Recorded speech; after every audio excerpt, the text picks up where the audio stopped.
"You are nothing," he said, "and you will die nothing." He didn't shout it. That was the worst part. Martin said it quietly, the way you'd say "pass the salt," while straightening his tie in the mirror and not even looking at her. Clara stood in the kitchen doorway of the restaurant she had managed for 11 years, his restaurant. The one she had kept alive through a pandemic, through 2 floods, through a kitchen fire that she had personally called the department about at 2 a.m., and she felt something in her chest go completely still. Then he turned around, and the look on his face was contempt. Clean, uncomplicated contempt. "You're fired," he said. "Tonight's your last shift. Don't make a scene. If you've ever been told your worth in a sentence, leave a comment below. And if you want to see what happens when a man like Martin meets a man like the one who walked through that door on Friday night, stay with us. This story is going to take your breath away." Clara Reyes had given 11 years to Maison Dorset. She started as a hostess at 24, fresh out of community college, with $40 in her account and a gift for making people feel welcome the moment they walked through a door. Martin Holt had inherited the restaurant from his father and had never once worked a dinner service in his life. He hired Clara on a Tuesday, forgot her name by Thursday, and called her the hostess girl for the first 3 months. She didn't leave. She negotiated with suppliers when Martin refused to answer their calls. She retrained the kitchen staff after the head chef quit without notice. She memorized every regular, their anniversaries, their allergies, the names of their grandchildren. When the 2020 lockdowns hit, she spent 14-hour days coordinating takeout operations, applying for grants Martin didn't know existed, and personally delivering meals to the 6 staff members who couldn't make rent. Maison Dorset survived. Martin collected the government subsidy and bought a boat. He promoted her to general manager with a title, but no raise. She had stayed because she loved the place the way you love something you built with your own hands, even when your name isn't on the deed. She had stayed because she told herself it would change. She had stayed because she was 35, and starting over felt like falling, and she didn't trust the ground to catch her. Then came the Friday night that changed everything. It was the busiest night of the year. A private event, 60 covers, every bottle of the reserve Burgundy on the table. Clara was running the floor alone because Martin had fired 2 waitresses the week before for looking unprofessional, which meant they had asked about their overtime.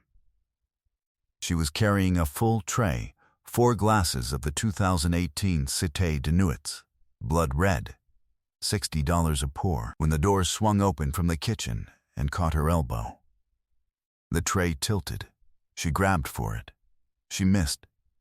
All 4 glasses cascaded directly onto the man at table 7. The entire restaurant went silent. Clara felt the blood drain from her face. The wine spread across his white shirt like a wound, dark, irreversible everywhere. The man looked down at himself. Then he looked up at her. He was somewhere in his mid-50s, broad-shouldered, with the kind of stillness that comes not from discipline, but from having nothing left to prove. He had deep brown eyes, and he was looking at her, not with anger, not with the sharp surgical cruelty she was bracing for, but with something that confused her completely. He was looking at her with concern. "Are you all right?" he said. Clara blinked. I'm so sorry. I am so sorry. I'll cover the dry cleaning. Don't worry about the shirt," he said. He reached out and steadied the empty tray she was still clutching with both hands. "Are you hurt?" She realized her hands were shaking. "I'm not hurt," she said. She stopped. She swallowed. "I just lost my job tonight. And now I've ruined your shirt. I'm sorry. I'm so sorry." She didn't know why she told him that. She had meant to say nothing. But he was looking at her like she was a person, and she had forgotten what that felt like. He didn't say anything. He just nodded, slowly the way a person does when they're actually listening. Martin appeared from the back, his face a mask of performative calm that she knew from 11 years of experience meant he was furious. He took one look at the wine-soaked man, then one look at Clara, and said, in front of the entire room, "Classic. Do you know who that is?" She didn't. "That," Martin said, "is Edmund Voss." The name landed on the room like a stone in still water. She still didn't know why. Later, she would look him up. Edmund Voss, founder of the Voss Hospitality Group, which owned 37 restaurants across North America, 2 Michelin-starred properties in London, and a culinary institute in Lyon. He was, quietly, one of the most powerful men in the restaurant industry on the continent. Clara hadn't known any of that. She had just seen a man who asked if she was hurt. Martin dismissed her from the floor immediately and told her to clean out her locker. He said it in front of the busboy, in front of the pastry chef who had just come through from the back with a dessert plate, in front of the couple at table 4 who had very deliberately looked away, their forks suspended. She walked down the hallway and stood at her locker for 4 full minutes before she could remember the combination. Inside, a spare cardigan, a phone charger, the small framed photo of her mother she had kept there since the first year, so she'd have something familiar to look at on closing nights when the restaurant was empty and she was still running numbers at the desk. She took the photo down and held it. 11 years. $40 in her account when she started. She had never once counted what she had actually made for him. The suppliers she had strong-armed into better terms. The 3 one-star reviews she had personally responded to and converted. The 18 catering events she had coordinated without additional pay because Martin had double-booked himself and couldn't be reached. She had been too busy to count. She was counting now. She put the photo in her bag, took the cardigan, left the ID badge on the shelf. She pushed the back door open and walked out into the cold November air. The next morning, her phone rang at 8:45. It was a number she didn't recognize. "Miss Reyes," said a woman's voice, "I'm calling on behalf of Mr. Edmund Voss. He'd like to meet with you at your convenience. Today, if possible." Clara sat very still at her kitchen table. "He wants to meet with me." "Yes, ma'am." "About what?" There was a pause. "He said to tell you it's about the restaurant." She thought it was a lawsuit. She spent the drive to his hotel lobby composing apologies in her head, working out payment plans for a shirt she couldn't afford. Edmund Voss was already there when she arrived, sitting at a corner table with black coffee and no phone in his hand. He stood when he saw her. He shook her hand. "Thank you for coming," he said. "Please sit." She sat. "I made some calls this morning," he said, "about Maison Dorset." She waited. "You've been the general manager for 6 years." "Yes, but you've been running the restaurant for 11. She looked at him. "How did you, the sous chef, the sommelier, the front-of-house lead?" "I spoke to all of them before I called you. They told me exactly who kept that place standing."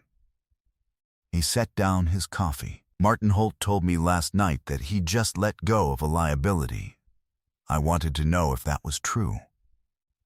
Clara felt something rise in her throat. "It's not," she said. "I know," he said. "That's why I'm here." He slid a folder across the table. She opened it. The first page had the Maison Dorset address at the top, and beneath it, an offer sheet. Not an employment contract. A purchase agreement. "I bought the restaurant this morning," Edmund said. "Martin took the offer in 40 minutes. Apparently he has a boat payment overdue." Clara's hands went still on the paper. "I'm not buying it to run it," he continued. "I have 37 properties, and I'm not looking for a 38th.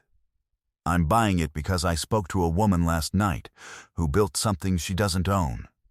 and I want to fix that." The room seemed very quiet. "The offer is simple," he said. "I'll transfer the property to you for $1, a legal formality, in exchange for the documented operational value you've created over 11 years, which my team has independently assessed." He paused. "You built that restaurant, Miss Reyes. It should be yours." She looked down at the folder. Her name was printed on the ownership line, Clara A. Reyes. She had not cried in front of anyone in 11 years. She cried now, quietly, for about 30 seconds, and he waited without speaking, without looking away, and without making her feel small for it. Martin Holt heard about the sale at noon. His lawyer called him first, then his accountant, then his business partner, who had heard from someone at the restaurant, who had heard from the sommelier, who had been the one to answer Edmund Voss's questions that morning, and had answered every single one with complete honesty. Martin called Clara's number 4 times. She did not answer. He drove to Maison Dorset at 2 in the afternoon in the silver car he had bought with the government subsidy, the one Clara had spent 4 weeks applying for on behalf of the business, the one he had never once thanked her for. He found the locks had already been changed. A locksmith's van was pulling away from the curb as he arrived. He stood on the pavement outside the restaurant he had never once cooked in, never once cleaned after a late service, never once stayed past 10 o'clock. And he knocked on his own front door, and no one came. A couple walking past stopped to watch. Then a man with a dog. Then 3 people from the office building across the street who had been regulars and who recognized him perfectly. He knocked again. Clara opened the door. She was wearing her coat and carrying a cup of coffee, and she looked, he would later tell his lawyer, completely calm. "You can't do this," he said. "That restaurant is mine." "It was yours," she said. "It's mine now. I'll contest it. I'll take you to court." "You think some rich stranger can just—" "Edmund Voss bought the property legally this morning," she said. "The papers were filed at 9 a.m. There's nothing to contest, Martin." He looked at her. She waited. "I made you," he said. His voice had changed. Something in it had cracked open. "I gave you that job. You were nobody when I found you. You found $40 and a talent you didn't have," she said. "And you got 11 years of free labor out of it. I think we're even." She stepped back inside. She closed the door. She stood in the dining room she had rearranged 3 times to improve the flow, beside the bar she had restocked after the flood. Under the lights she had personally chosen from a catalog Martin had handed her with the words, "Figure it out." And she felt the specific warmth of something that had always been hers, finally knowing her name. Maison Dorset reopened under new management, hers 6 weeks later. The reviews came immediately. Not because of the menu, though she had redesigned it, or the decor, though she had softened it. They came because every person who walked through the door was greeted by someone who had spent 11 years memorizing what it felt like to matter. The first night, every table was full. She had personally called every regular she could remember and told them the restaurant was back. 41 of them came. Edmund Voss came too. He sat at table 7. This time, nobody spilled anything. He became a quiet presence in her life after that. Dinners where they talked about the industry, then dinners where they talked about everything else, then an evening in the spring where he told her, without ceremony, that he had thought about her every day since the night she spilled 4 glasses of Burgundy on him and apologized for her entire existence.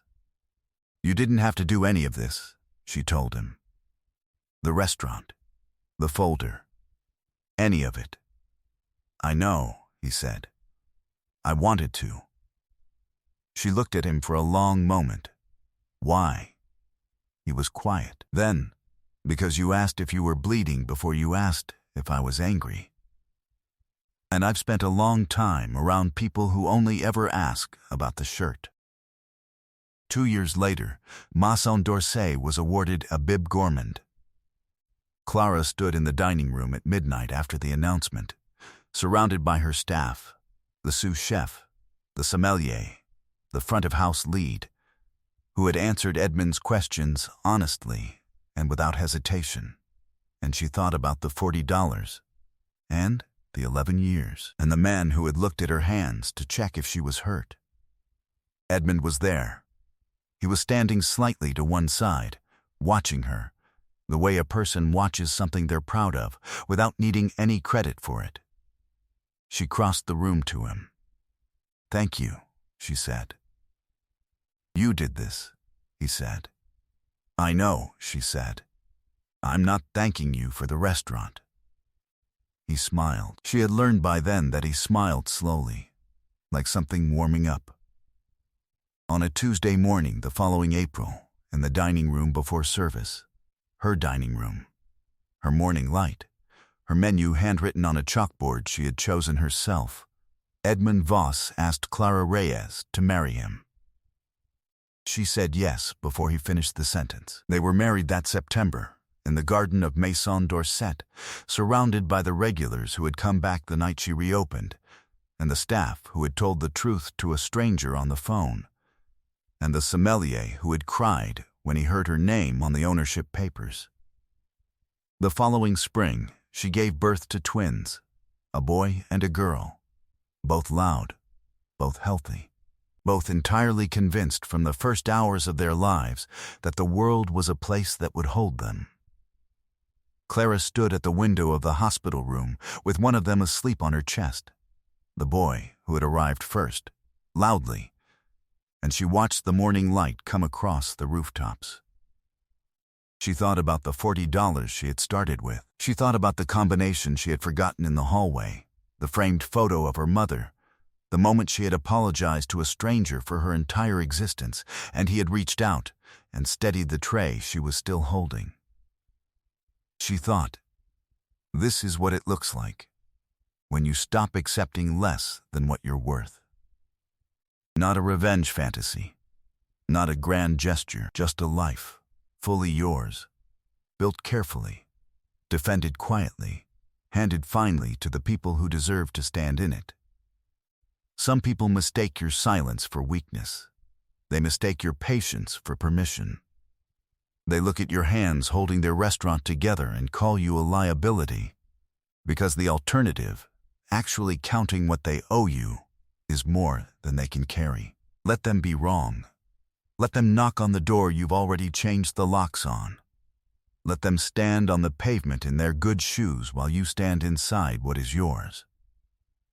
You were never the problem. You were always the foundation. What's yours will know your name. And the right people, the ones worth keeping, will always ask if you're hurt before they ever look at the shirt. If Clara's story stayed with you, share it with someone who needs to hear it today. And subscribe, because we tell stories here that don't let go.